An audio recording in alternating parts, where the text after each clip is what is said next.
Hello दोस्तों, देखिए मेरी गाड़ी है। देखिए मेरा नल बिगड़ गया था, ये बन रहा है। मम्मी काम कर रही है, मेरा भाई काम कर रहा है। हेलो दोस्तों, आज मैं थक गई हूँ बहुत काम करते करते। दोस्तों देखिए मम्मी कितनी थक गई है धूप में काम करते करते। देखो मेरा भाई भी थक गया खनते खनते। एक मिनट खड़े बंद कर दे। बहुत देखिए मम्मी को काम करते करते पसीना गिरने लगा।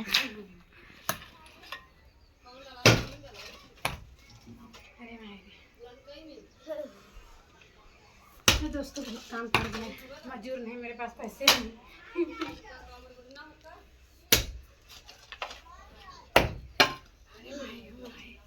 हेलो दोस्तों, आप सब लोग कैसे हैं? उम्मीद करती हैं बहुत अच्छे होंगे।